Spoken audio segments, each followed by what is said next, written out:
Olá, parte 11 do livro Na Hora do Adeus.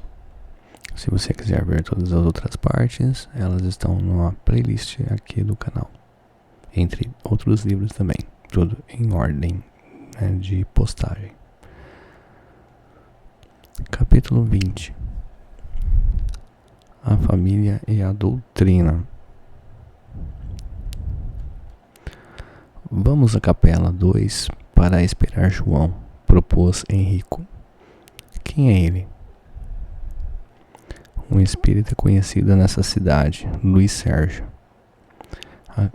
A capela ainda estava vazia mas pouco a pouco foram entrando alguns desencarnados, encarregados de preparar o ambiente.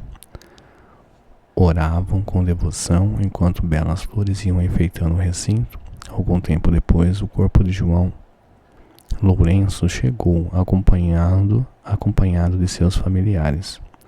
O curioso é que seu espírito não se encontrava ali. Onde está o espírito? Perguntei a Henrico, intrigado.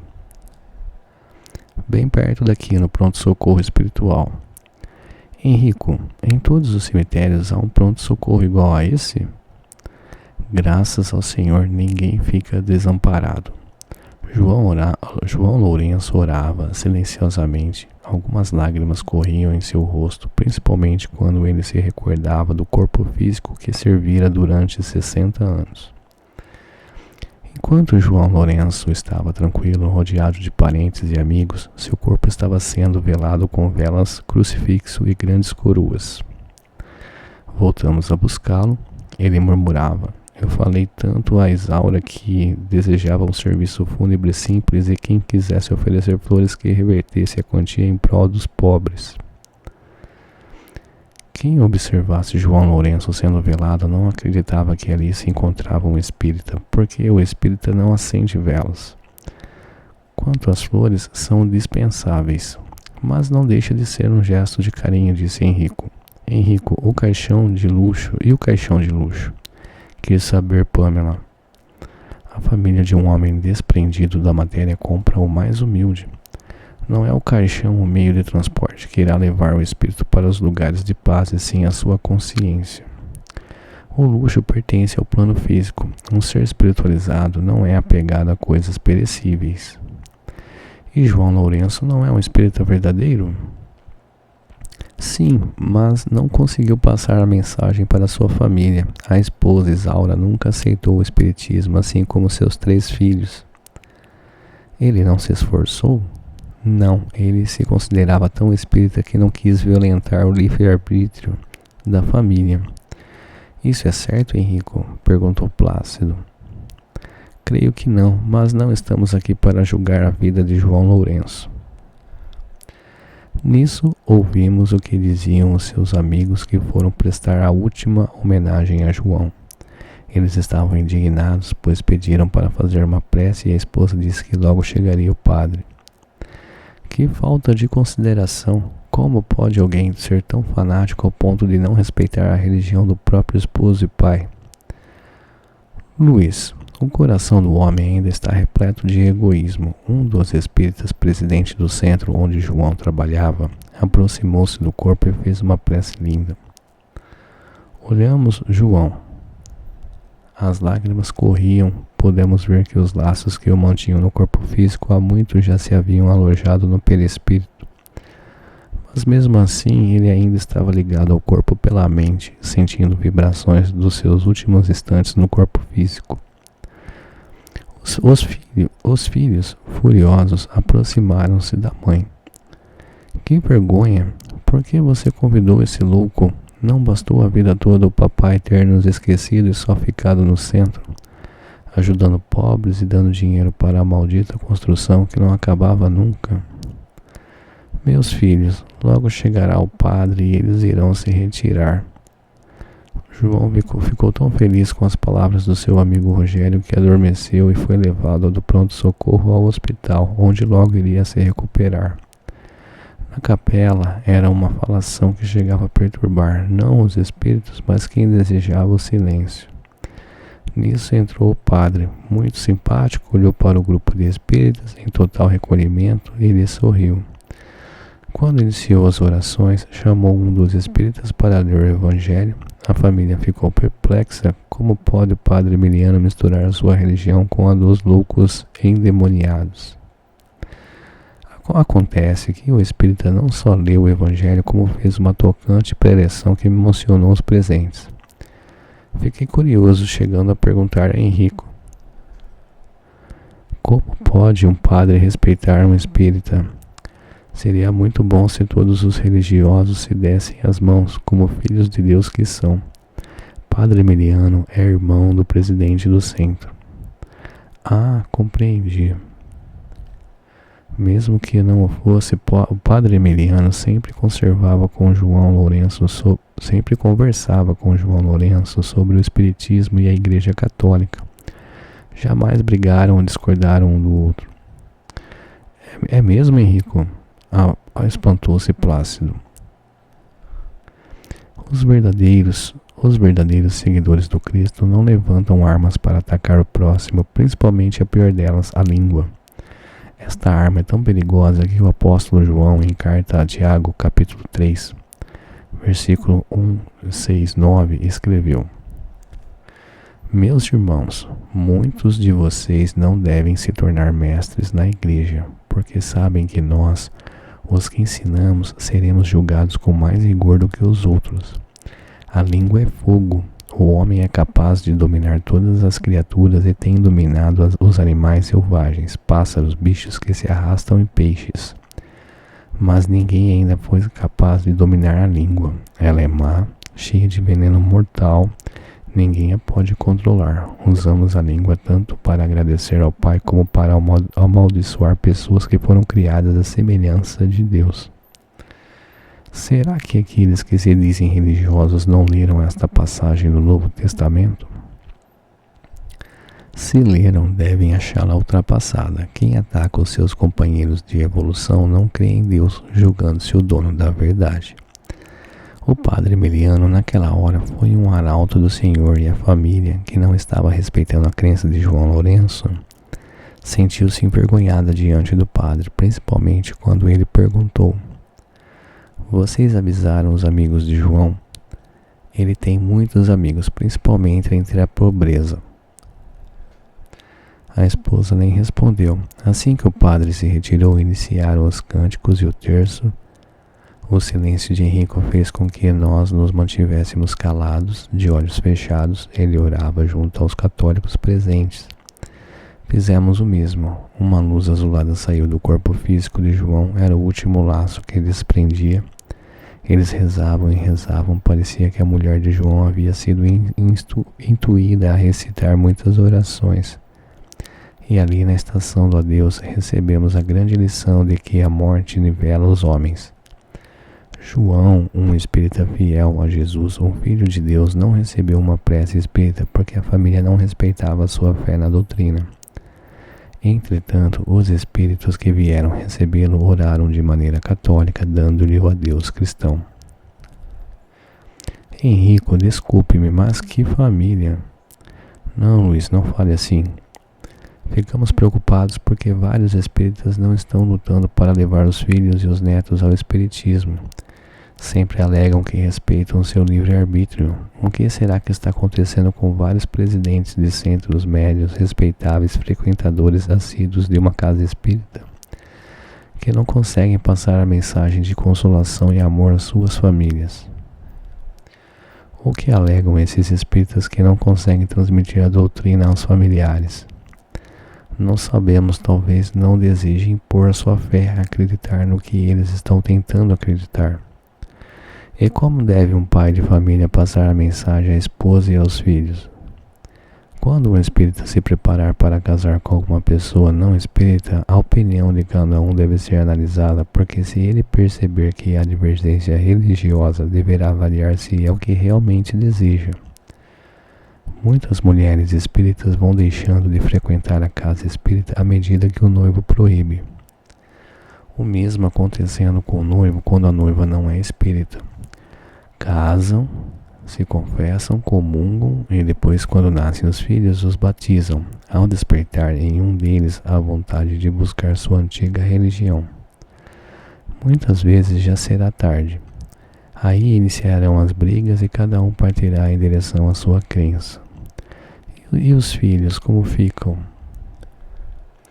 Ou seguem o pai espírita ou a religião da mãe. O que mais se vê são exatamente pessoas que não possuem religiosidade brigarem por causa de religião. Os verdadeiros religiosos amam tanto a Jesus que fazem da sua vida uma louvação a Ele. Religiosos que batem no peito, mas não se entregam ao Cristo, esses são os perigosos, porque atacam as outras religiões sem as conhecer. Hoje, como ontem, existe uma grande prevenção contra os espíritas, mas algumas dessas religiões estão levando pessoas para suas casas para serem exorcizadas ou curadas. Só quem tem contato com espíritos menores são os espíritas? E eles só conversam com os espíritos sublimados? Assim dizem, não estão totalmente errados, só que muitas vezes estão tendo contato com os espíritos e nada sabem sobre eles. O espírita tem às suas mãos os livros doutrinários que ensinam o homem a se proteger dos espíritos enganadores e lhe dão uma chave de acesso às 3 ordens de espíritos que compõem o mundo espiritual. Dificilmente um espírita que estuda as obras básicas será presa de espíritos embusteiros. Algumas igrejas que lutam contra os espíritas, chegando a difamá-los, devem cuidar-se. Será que os seus orientadores sabem como proceder diante de um espírito sofredor?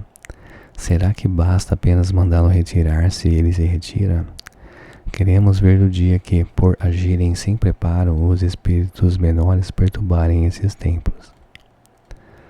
Nas casas espíritas, todos os dirigentes de grupos são orientados pela diretoria para estudarem as obras que tratam da mediunidade, que é a comunicação do mundo físico com o mundo espiritual, evangelizando o médium para que ele tenha sempre boas companhias. Henrico, até gostaria de ver o susto de alguns deles quando se manifestar um daqueles espíritos que não acreditam em Jesus, falei. Henrico nos convidou a deixarmos os encarnados e fomos até João Lourenço. Ele nos sorriu. Espíritos amigos, ajude-me a servir no plano em que me encontro. Seja bem-vindo, irmão, e que Deus te abençoe por tantas lágrimas que secaste e tantos nus que vestiste. Irmão, mas agora constatei que nada fiz pela minha família. Ela não tem religião. Como não tem? Ela é tão católica. Antes fosse, quando Emiliano nos pedia algo para doar aos pobres, minha mulher e meus filhos ficavam furiosos. Até diziam que não acreditavam em nada. E esta cerimônia religiosa. Foi o meu amigo Padre Emiliano quem preparou a prece e a minha mulher colocou as velas e as flores para me contrariar. Mas o irmão nem se aborreceu, disse Henrico. Graças a Deus a minha doutrina me amansou o espírito e me clareou o caminho da compreensão. Minha esposa é uma ótima pessoa, assim como meus filhos. Eu é que fracassei e acovardei-me, não tive coragem deles apresentar Jesus na plenitude dos meus atos. Era muito severo, chegando a brigar para que eles não comessem carne. Foi muito teórico, deixando de ser um verdadeiro espírita. Mas o irmão dava tudo para os pobres. Sim, fiz deles meus irmãos, mas deixei de dar aos meus filhos o pão da evangelização e para minha mulher o exemplo de um espírita verdadeiro. Fazia o culto no meu escritório para não incomodá-los. O certo seria realizá-lo na mesa da sala e sempre convidá-los a participar. Fui covarde, eles não têm culpa. O que o irmão pretende fazer para ajudá-los? Espero que alguém me auxilie a orientá-los a buscar a religião a que melhor se adaptem. Ficar sem crer em nada é que não podem. Infelizmente, só agora tenho certeza que os meus filhos em nada creem e minha mulher apenas às vezes vai à igreja. É muito materialista. Fomos saindo devagar, só ficando Henrico junto a ele, naquele belo hospital de espiritualidade. Não sei sobre o que falaram, mas eu, Pamela e Plácido sentamos no jardim e ficamos orando em silêncio. Depois comecei a cantar: venha cá, você que está tão só, Venha logo, nós precisamos de você, irmão. Plácido e Pamela acompanharam-me e logo estávamos cercados por vários companheiros. Cantamos várias músicas até a hora em que Henrico juntou-se a nós. Quando todos paramos, ele falou: continue, está tão bonito, nada como a música para nos embalar o espírito. E cantamos: aonde vai, companheiro? Aqui é seu lugar, não ande ligeiro, precisa descansar. Lá fora o mundo de você judiou, depois do sono profundo Jesus o levantou. Os bosques floridos, os rios, os mares, o nosso querido nos livra dos males. Venha cá, companheiro, o trabalho nos espera, em cada mensageiro o despertar de uma era. De mãos dadas e serenos, caminhamos devagar, ao lado do Nazareno, jamais voltaremos a penar. Voltemos mais uma vez à estação do adeus nos Henrico, após esse momento de descontração. Capítulo 21. O belo desencarne de Alba. Na capela 4, já repleta de gente, Alba seria velada. Quem é Alba? Uma espírita atuante, fundou várias instituições de caridade onde crianças abandonadas eram nelas abrigadas. Mal Henrico terminou de falar, já o corpo de Alba adentrava a sala. E quem é essa irmã de porte aristocrático que vem à frente do caixão? É ela, Alba, respondeu-me Henrico. Que, Henrico? Ela está em uma boa? Quantas horas faz que desencarnou? Umas 3 horas somente. Como pode isso? Muito simples. Alba sempre serviu o Senhor com bondade e mansidão. Jamais se alterou com um confrade, mesmo quando as portas se fechavam para ela. Foi uma espírita de Cristo, uma tarefeira da doutrina. Ao lado do seu corpo inerte, Alba sentou-se e orou. Enquanto isso, o vozeiro era de causar tristeza. Do lado espiritual, cânticos e orações. No plano físico, bate-papo e indiferença com aquela que havia partido. Procuramos a família de Alba. Ela estava o filho espírita e alguns irmãos não espíritas.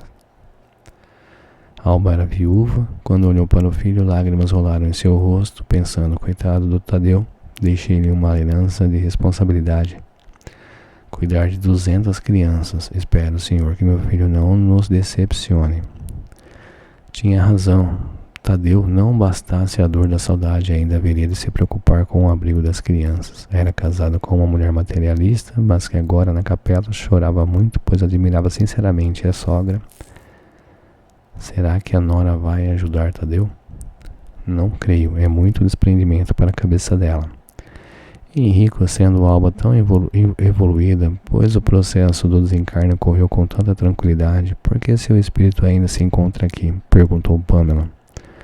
Porque está velando o corpo que lhe ofereceu a grande oportunidade de servir. Admirei o semblante tranquilo de Alba. Ninguém que a visse poderia dizer que acabara de desencarnar. Poucos aqui são espíritas, não é mesmo, Henrico? Por que a pergunta? Há muito barulho na capela e ao espírita não é dado desconhecer o comportamento na estação do adeus. Luiz Sérgio, por mais que o homem estude sobre o mundo espiritual, muito tem ainda que lhe ser revelado. Esses irmãos que estão conversando e rindo alto não o estão fazendo por mal, e sim por pouco ainda conhecerem o espiritismo. No dia em que todos os espíritas estudarem mais, também compreenderão melhor a problemática do desencarne. Uma enfermeira espiritual prestou auxílio a Alba e logo ela saiu, devagar, não sem antes despedir-se da família e dos amigos. A todos fitou com carinho e agradecimento, mesmo os mais barulhentos. Nisso a irmã Dirce iniciou preces e cânticos. A sala, beijada pela brisa do amor, dava a todos ali a certeza da vida além túmulo. Quando parava a música, todos eram convidados a orar. E podemos perceber que os espíritas e até mesmo as crianças espíritas com desenvoltura faziam as preces. Outros religiosos, entretanto, encontraram dificuldade em orar com suas próprias palavras. Uns nem quiseram, dizendo não saber. Quando Imério, um dos presentes, iniciou a sua prece, não pôde deixar de rir. Ele não parava de falar, recitando uma ladainha repetitiva. Os irmãos, que se encontravam de olhos fechados, abriram-nos para ver se ele já estava terminando. O coitado fazia um discurso e não uma prece. Quando terminou, ninguém mais quis fazer prece e o vozerio voltou a perturbar o ambiente. Mas também Alba não se encontra mais aqui. É verdade, Luiz. Mas o seu corpo, que logo vai se decompor, merece respeito. Amigos, eu acho que quem não sabe respeitar aquele que partiu deve ficar em casa. Ir ao cemitério apenas por obrigação social é muita pobreza de sentimento. No meu entendimento, só uma grande amizade e o respeito devem levar alguém a se despedir. Soubemos que há enterros onde se realizam até negociações, tal o desrespeito ao morto e à sua família saudosa. Henrico gostaria de presenciar a vida de Alba na espiritualidade. Sim, Luiz, daqui a pouco iremos vê-la. Neste momento ela se encontra descansando, repousa para logo mais buscar trabalho. Não lhe vão lhe dar alguns dias de folga? Um tarefeiro de Jesus não tira férias, pois a seara é grande e poucos são os seus trabalhadores. Acreditamos que hoje mesmo ela já estará junto aos que precisam, pois ama trabalhar para Jesus. O corpo foi sepultado e nós nos retiramos. Aqui eu encerro então a parte 11. Até a próxima parte.